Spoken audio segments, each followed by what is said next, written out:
Et bonjour tout le monde. J'ai eu envie de vous proposer cette année un calendrier de l'Avent un peu particulier parce que j'aime bien le calendrier de l'Avent, je trouve ça marrant. Et du coup, l'idée m'est venue de vous proposer tous les jours une petite lecture d'un extrait d'un livre que j'aime bien. Alors ça va être des réflexions, ça va être peut-être des romans, ça va être peut-être de la poésie. J'en sais rien encore, ça vient au fur et à mesure. En tout cas, j'espère que déjà, ça vous fera découvrir peut-être des livres et puis aussi que ça va vous apporter peut-être des prises de conscience, des questionnements ou des sourires, de la bonne humeur. Voilà, j'espère que ça servira à ça.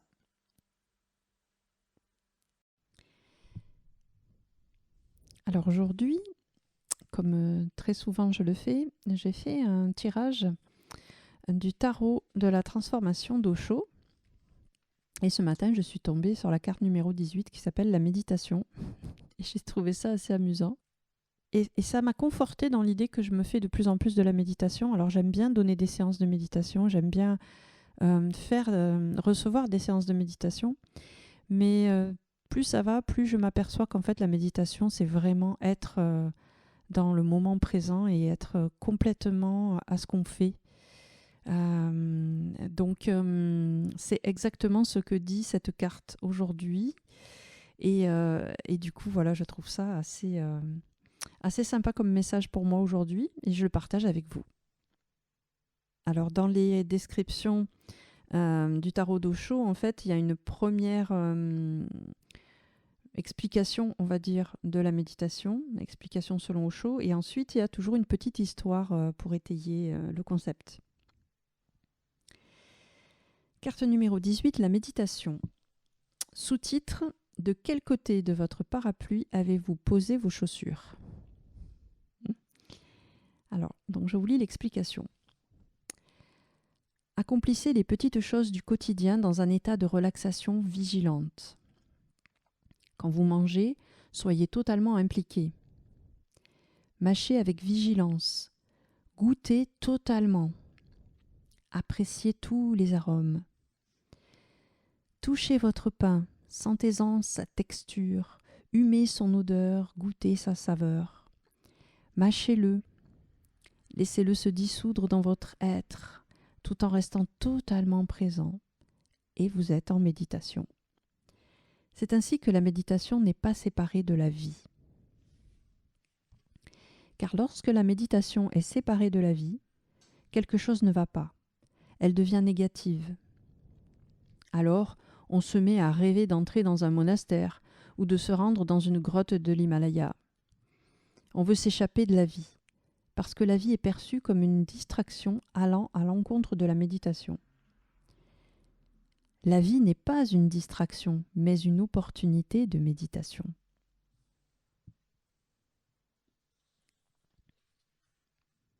La petite histoire. Un disciple venait voir son maître Ikkyu. Cela faisait un moment qu'il pratiquait la méditation. Comme il pleuvait, il laissa ses chaussures et son parapluie à l'extérieur avant d'entrer. Après avoir salué son maître, celui-ci lui demanda de quel côté de ses chaussures il avait déposé le parapluie. En voilà une question. On ne s'attend pas à ce que les maîtres posent des questions aussi simples. On s'attend plutôt à des questions sur Dieu, sur la montée de la Kundalini, l'ouverture des chakras, les visualisations de lumière. Vous posez de si grandes questions, occultes, ésotériques. Mais Ikkyu posa une question très ordinaire que ni un moine chrétien, ni un moine jain, ni un swami hindou ne poserait. Seul celui qui est lui-même un véritable Bouddha peut poser ce genre de questions. Le maître lui demanda de quel côté de ses chaussures il avait déposé son parapluie. Vraiment, qu'est-ce que des chaussures et un parapluie ont à voir avec la spiritualité ? Si on vous avait posé la même question, cela vous aurait étonné. Quelle question inattendue ! Mais cette question est d'une grande valeur. S'il avait posé une question sur Dieu, votre Kundalini et vos chakras, cela aurait été vraiment sans importance et complètement dépourvu de sens. Mais cette question-là est porteuse de sens. Le disciple ne put se souvenir. Qui se soucie de savoir où il a déposé ses chaussures et de quel côté se trouve le parapluie, à gauche ou à droite? Qui s'en préoccupe? Qui fait autant attention au parapluie? Qui pense aux chaussures? Qui est si attentif? Mais ce fut suffisant. Le disciple fut refusé. Ikkyu dit « Pars et médite encore 7 ans de plus. » 7 ans, s'exclama le disciple, juste pour cette petite faute? Ce n'est pas une petite faute. Les fautes ne sont ni petites ni grandes. Tu ne vis pas encore de façon méditative, c'est tout. Pars, médite pendant 7 ans et reviens. Voilà le message essentiel. Soyez alerte, soyez attentif à tout. Et ne faites pas de distinction entre les choses, que ceci est banal et que cela est très spirituel. Tout dépend de vous. Soyez attentif, alerte, et tout devient spirituel. Ne soyez ni attentif ni en alerte, et plus rien n'est spirituel. C'est vous qui transmettez la spiritualité. C'est votre contribution à la vie. Lorsqu'un maître comme Ikkyu touche son parapluie, rien n'est plus divin que ce parapluie. L'énergie méditative est alchimique. Elle transforme le métal de base en or. Elle n'a de cesse de transformer l'ordinaire en extraordinaire.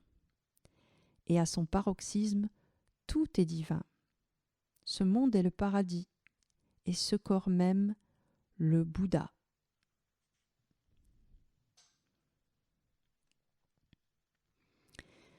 Voilà les amis, j'espère que cette carte du jour vous aura parlé, la méditation, et j'espère qu'elle vous aura plu.